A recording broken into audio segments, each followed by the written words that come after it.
dapat na bang gobyerno ang humawak ng importation ng bigas sa Pilipinas? Yan po ang panukala ni Papa Sek Larry Gadon. Pag-usapan natin yan maya-mayang konti lamang as usual. Pero bago natin gawin yan, ay mag-shoutout muna tayo sa mga kaibigan natin sa Sendwave. So kayo po ay nasa US, UK, Canada, Italy, France, Spain, Ireland, and Belgium, ay pwede na po ay magpadala ng inyong mga remittances dito po sa Pilipinas nang wala pong remittance fees sa pamamagitan po ni Sendwave. Ang gagawin nyo lang ay download ng Sendwave app, gawa po kayo ng account, i-register nyo po yung mga account details dyan, back account lalo, importante yon. At pwede na po ay magpadala sa GCash, sa mga bangko at iba't ibang pawn shop sa Pilipinas. At kapag ginamit nyo po ang promo code na Coach Jarrett sa inyong pong unang padala, ay makakakuha pa kayo ng karagdagang $20 na free credit. Kaya po yan mga Coachero, gamitin na po si Sendwave for all of your remittance needs. Okay, so ito na nga po, no? Ito po yung balita kanina. Pinost po kasi ito sa Facebook page ni Papa Sek Larry Gadon, no? Poverty Alleviation Secretary Larry Gadon. At meron po siyang panukala na ibalik na raw ang kapangyarihan ng NFA. Na parang NFA lang ang pwede mag-import ng mga bigas. So ito po yung balita na pinika po yan ng SMNI. Ano pong sabi? PBBM hinimok na ibalik ang kapangyarihan ng NFA noong panahon ng kanyang ama. Okay, so yan po ang sinabi. Hinimok na ibalik ang kapangyarihan ng National Food Authority noong panahon ng kanyang ama ayon kay Pangulong Ferdinand Marcos Jr. Naglatag ng mga mungkahi si Presidential Advisor for Poverty Alleviation kaya Papa Larry Gadon kay PBBM sa isang press conference sa Quezon City. Ito ay para solusyonan ang problema sa bigas sa bansa. Ayan. So panoorin natin yung video nitong kanyang pagpanukala. Ayan. Panoorin natin. And so this is actually this issuance of a price cap. Meron pang ibang dahilan yan. And yun na nga yung para mapigilan yung mga masasamang practices ng ating mga rice importers. Kung ako tatanungin, kung ako lang masusunod dyan, dapat ang gobyerno na mismo ang mag-import ng bigas. Huwag nang pabayaan sa mga rice traders. It's true. Oh, yung NFA solution. Dapat yung gobyerno na ang mamili. Kasi yan, pag binili yan, let's say, binili sa Cambodia o sa Vietnam, pagdating nito ang landed cost niyan, less 20 pesos. 20 pesos agad. Oh, because I have made an ocular inspection of the rice mills and the logistic support of rice industry in Cambodia. 5 days ako nagstay doon, binisita ko yung mga rice mills doon, yung kanilang port, yung kanilang logistic operations involved in rice trading. Nakita ko doon kung gaano sila ka-efficient. Napaka-moderno. Malayo-malayo tayo. Pero, yun nga, sa assessment ng aking grupo, kasi I was together with some businessmen, mga seryosong businessman, na ang gagawin namin ay kami yung magkukuha ng bigas sa Cambodia. Bakit Cambodia? Kasi mas mataas ang production ng Cambodia kaysa sa Vietnam. In fact, some of the rice that we import from Vietnam comes from Cambodia. Kasi magkapit-bahay lang yun, kalye lang pagitan eh. So, ako ang solusyon ko dyan, dapat yung gobyerno na mismo ang bumili ng bigas. Alam niyo kung ang gobyerno mismo ang bibili ng bigas, eh baka kayanin natin yan na maibigay ng mga 30 pesos eh. Alam niyo kung bakit? Hindi na natin ma-achieve talaga yung 20 because nagtaas na yung world market eh. Nagtaas na. So, at the time that President Bongbong Marcos brought that idea of a 20 pesos per kilo rice, that was the time na hindi pa nag-increase yung presyo ng mga rice-producing countries where we traditionally import rice. Ang nangyari, nag-increase talaga ng almost double. So, paano mo ngayon ma-achieve yung 20 pesos? Hindi, wala. I think it's impossible. And it's not the fault of President Bongbong Marcos. The worldwide pandemic, COVID pandemic, has also affected this matter of rice pricing sa buong mundo. Kaya mabuti nga at meron pa tayong nakukuhanan. Because these countries are also now limiting the export of the rice production. Kasi nire-reserve din nila para sa kanilang mga mamamayan. Right. Pero ito, kung makakapag direkta na importation ang gobyerno, I'm sure na mapapababa pa yung 41 na yan. Ideally, ako nasa isip ko, umabot man lang yun ng 30 to 35. Oo. Hindi po ito bago yung krisis sa bigas. Actually, nung panahon pa ni matandang Marcos, nagkaroon din tayo ng krisis sa bigas noon. Kaya nga, naisa katuparan yung masagalang 99. At nung panahon din, nag-i-import na nga po tayo ng bigas. Yung kayo nang binabanggit ni Sec Larry, yung Cambodia, Thailand, tayo nagtuho dyan sa Iri.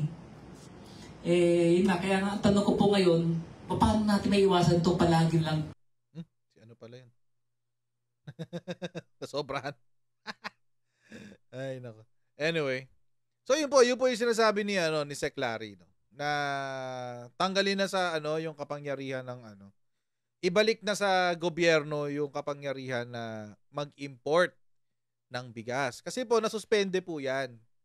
Kailan po yan nasuspend? Noong 2019. Nasuspend po yan noong 2019. Bakit po siya nasuspend?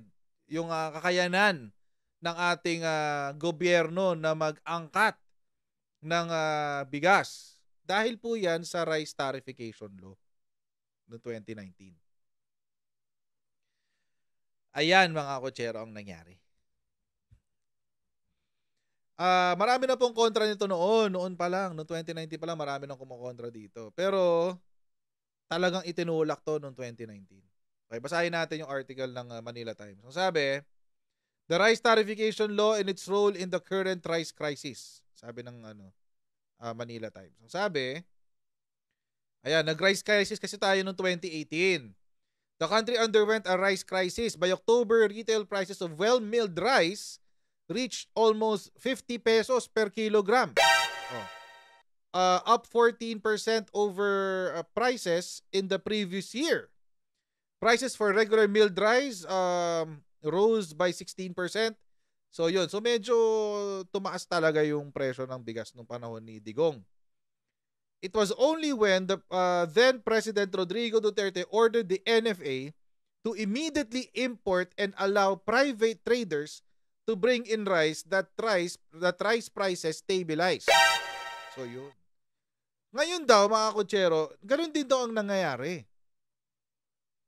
Ang NFA daw may kakulangan na naman ng supply sa kanilang inventory. Hanggang tama ba? Overall inventories ng NFA ay nasa 60 days. So 2 months. Okay, NFA lang yan. Tapos, ayun, mababa ang importation. Dahil nagkaroon ng import ban sa India. Tapos mga kutsero, bumaba pa lalo ang importation natin dahil marami rin hong mga importers ang nag-cancel ng kanilang mga order ng bigas. So lalo tayo nabawasan ng supply. Ayan. Ang sabi, rice from abroad was supposed to cover a 30-day gap, but the war in Ukraine, climatic disturbances, and the Indian export ban rendered rice importation expensive and risky. So ayan ang nangyari. So, noong 2019 daw, imports immediately surged to 3.17 million tons noong 2019. Tapos in 2022, umabot sa 3.85 million tons. These voluminous inflows, especially during local harvests, led to severe drops in palay prices between 2019 and 2021. Farmers' incomes declined by 4,500 per hectare per season compared to normal pre-RTL figures. So, hindi lang ho nahirapan yung NFA natin kasi hindi na nga sila nakapag-import eh. Hindi lang ho yun na naging problema. Nagkulang na po ang stock ng NFA. Also, hindi rin ho naging beneficial itong rice tarification law para sa mga magsasaka. Kasi nga, dahil yung mga private traders pinayagan na mag-import ng mga ng bigas, sobrang daming pumapasok. At sa sobrang daming pumapasok, syempre, law of supply and demand nga naman ang mangyayari. Maraming supply, bababa ang demand. Pag mababa ang demand, mas mababa ang presyo. Ngayon, pag mas mababa ang presyo sa merkado, ang farm gate price ng locally milled rice ay bababa din. So, yun po yung nangyari. Essentially, si RTL po, si Rice Tarification Law, pinatay niya ang industriya ng pagbibigas. Pagtatanim ng palay at bigas at pagbibigas sa Pilipinas. Ito na po ngayon yung epekto nun, nitong Rice Tarification Law. Ngayon po, sino po ang nagtulak nito? Ang nagtulak po nito, mga kotsero, ay unfortunately, Senator Villar noong 2019.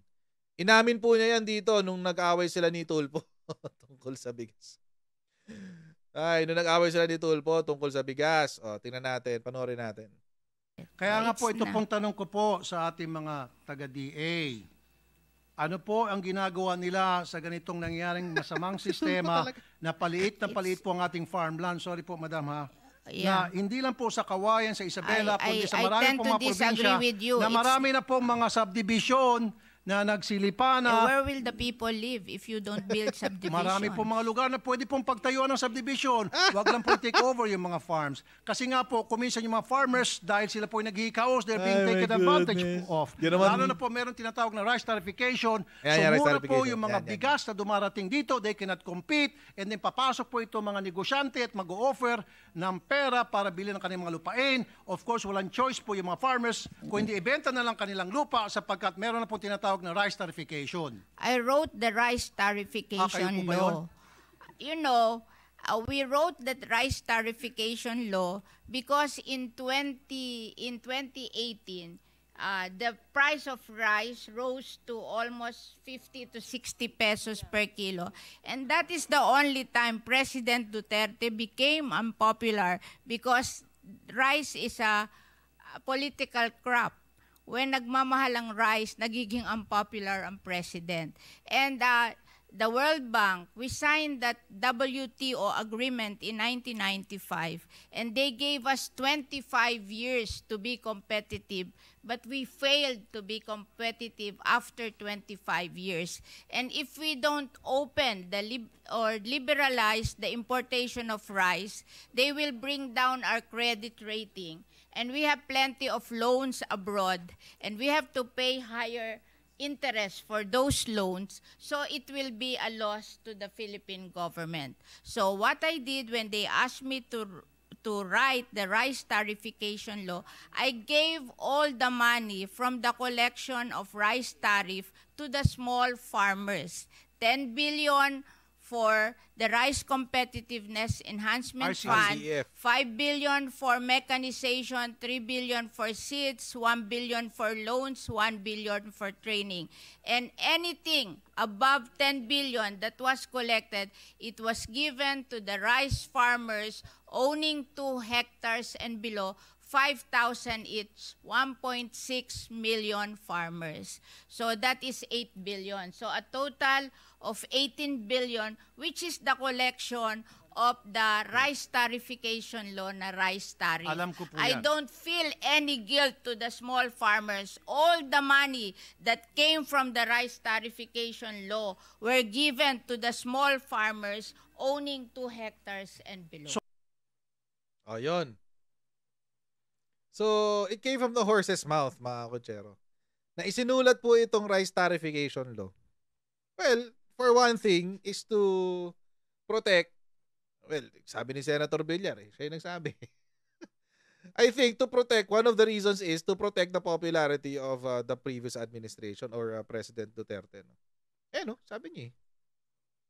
That's the only time President Duterte became unpopular because rice is a political crop. Pangalawa is yun nga, yung sa World Trade Organization. Na kapag hindi raw natin na liberalize yung ating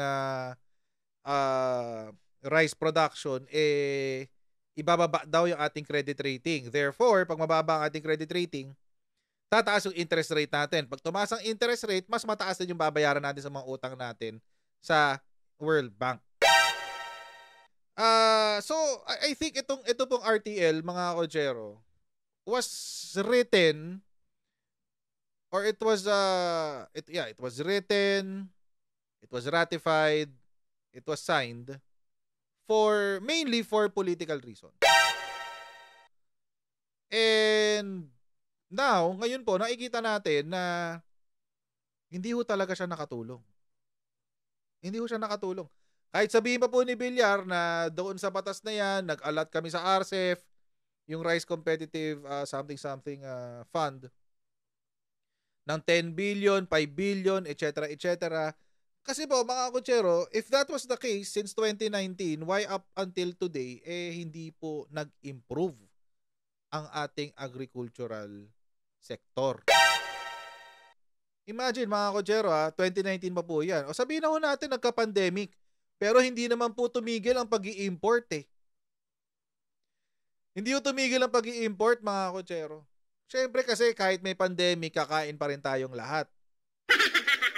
So, ibig sabihin, habang sa mga ini-import na yan, meron pa rin nakukuhang taxes.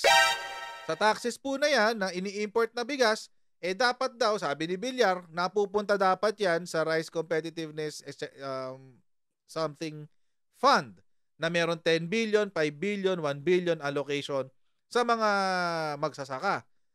2019, 2020, 2021, 2022, 2023. 4 years na nakakalipas. And we are still in the same position where we were in 2018.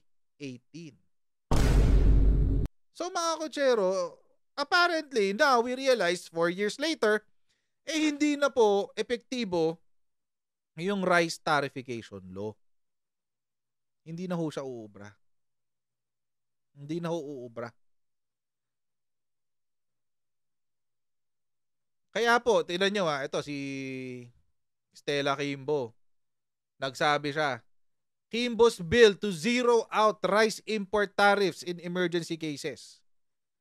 Imagine, mga Kutsero, tatanggalin mo ang taripa sa pag-i-import ng bigas.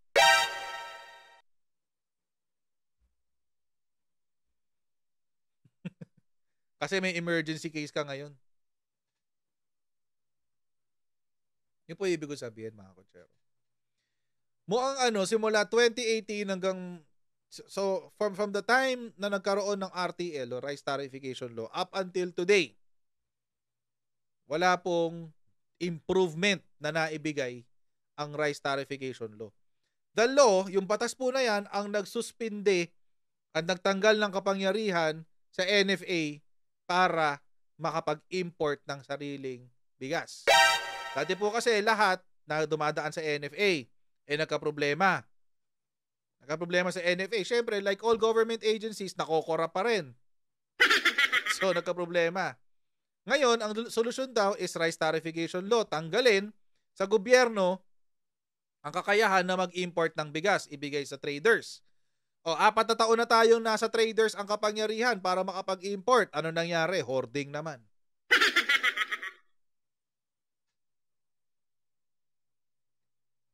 So what will we do? The best way, mga Kutsero, mga Kutsero, stopgap.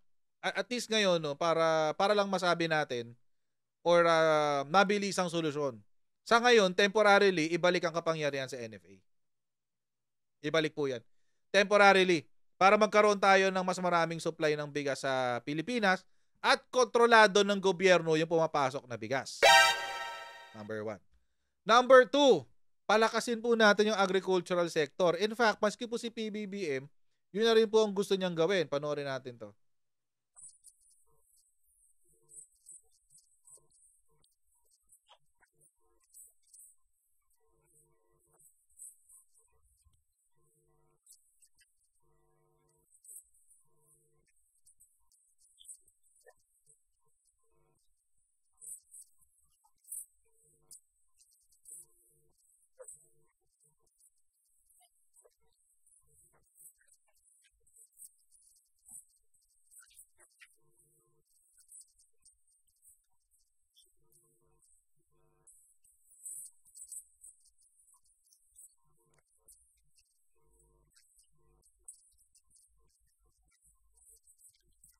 Right.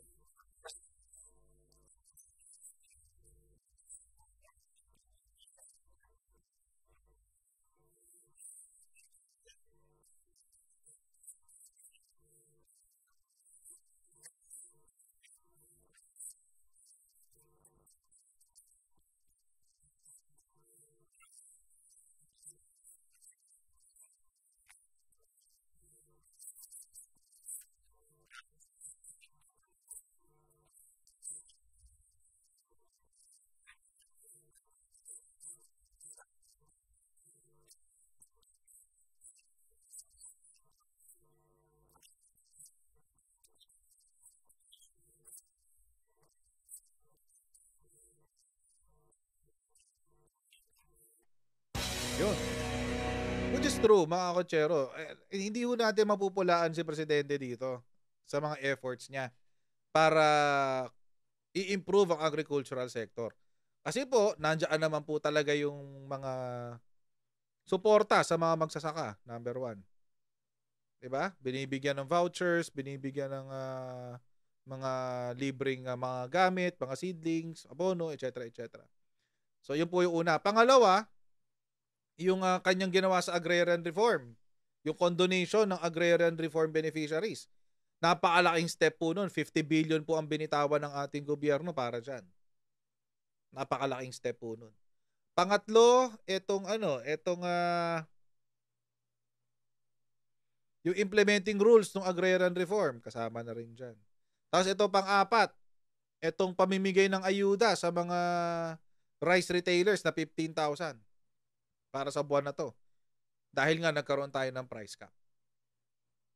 So hindi po natin mapupulaan yung gobyerno as far as the efforts are concerned. Ang kailangan na po talagang ayusin, mga kotsero, ay yung sistema. Kaya po ito, nung nagsabi si Stella Kimbo ulit na bigyan ng kapangyarihan ng presidente na mag-declare ng national rice emergency, ako agree ako dito kasi mga kotsero, mukhang kailangan na po ng kapangyarihan ng ating Pangulo na hands-on niya nga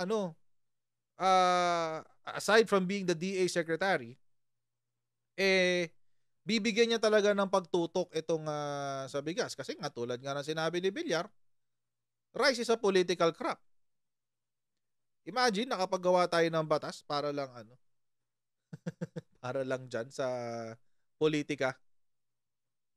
So, I think it's time, no? I think ako agree ako sa sinabi ni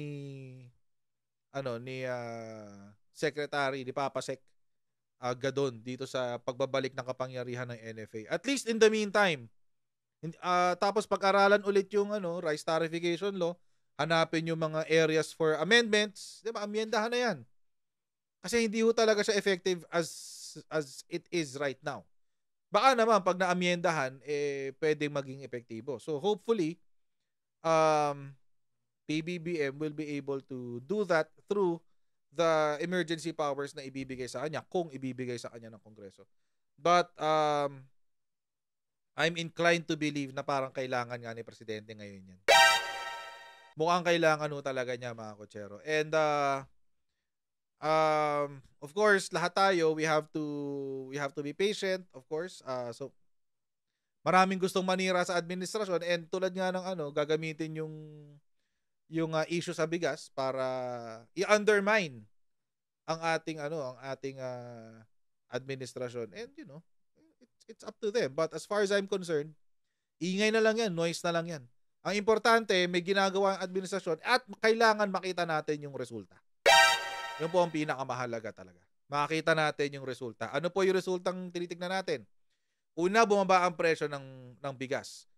Pangalawa, kumita yung mga magsasaka sa kanilang mga ani.